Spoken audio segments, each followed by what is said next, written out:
সকল জনগণের প্রতিনিধিত্ব এখানে দাঁড়িয়েছি।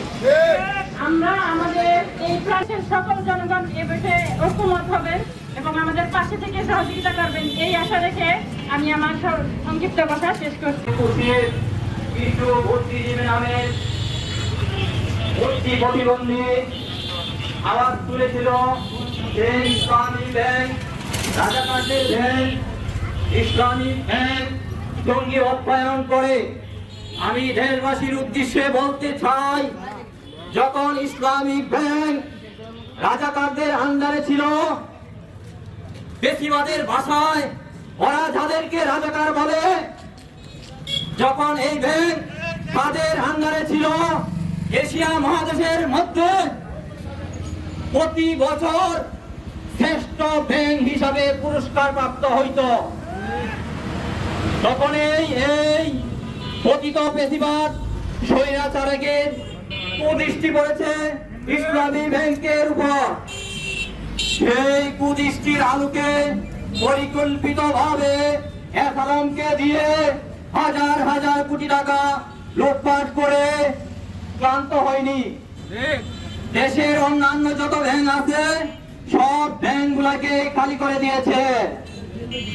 সেই পতিত পেশিবাদ স্বৈরাচার যখন দেশ থেকে পালিয়ে গিয়েছে, এসালামের প্রেতাত্মারা যখন পালিয়ে গিয়েছে, ইউনূস সরকার যখন ব্যাংকটাকে আবার স্থিতিশীল অবস্থায় ফিরিয়ে আনার চেষ্টা করছেন, সেই মুহূর্তে আবার কিছু শোষণের কুদৃষ্টি পড়েছে ইস্টের উপরে।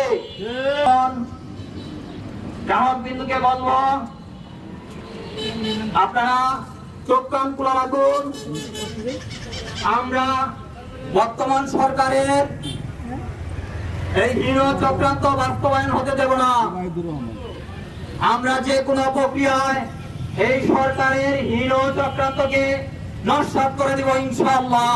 ইসলামী ব্যাংক বাংলাদেশের 16 কোটি ইসলামপ্রিয় জনতা আবেগের ব্যাংক। এই ইসলামী ব্যাংক তৌহিদি জনতা সহ 20 কোটি মানুষের হৃদয়ের স্পন্দন। তারা নির্দ্বিধায় আত্মবিশ্বাসের সহিত ইসলামী ব্যাংকে টাকা জমা রাখে এবং দেশের অর্থ ব্যবস্থায় ব্যাপক ভূমিকা রাখছে। আপনারা জানেন, বাংলাদেশের একমাত্র ব্যাংকিং ব্যবস্থা সেই ইসলামী ব্যাংক বিশ্ব ব্যবস্থায় তালিকাভুক্ত হয়েছে। তারা 5ই আগস্টের পরবর্তী সময়ে আমরা ভেবেছিলাম এই ইসলামী ব্যাংক সহ আমার দেশের ব্যাংকিং ব্যবস্থা, অর্থ ব্যবস্থা নিয়ে আর কোনো হীন চক্রান্ত হবে না। কিন্তু অত্যন্ত দুঃখের সহিত আমরা লক্ষ্য করছি, নতুন করে আবার সে পুরনো শকুন, আবার সে পুরনো চোর, পুরনো ডাকাত, তাদের প্রকার তারা পেইড এজেন্ট দিয়ে আবার সেই ইসলামিক সেক্টর গুলাকে ধ্বংস করার পায়তারা করছে। এই ব্যাংকে নিয়ে যারা তালবাহানা করছেন, আমি বলে দিতে চাই স্পষ্টভাবে, আপনারা এই ইসলামী ব্যাংকে নিয়ে অনেক ষড়যন্ত্র করেছেন। সেই ষড়যন্ত্রকে আমরা নস্যাৎ করতে চাই।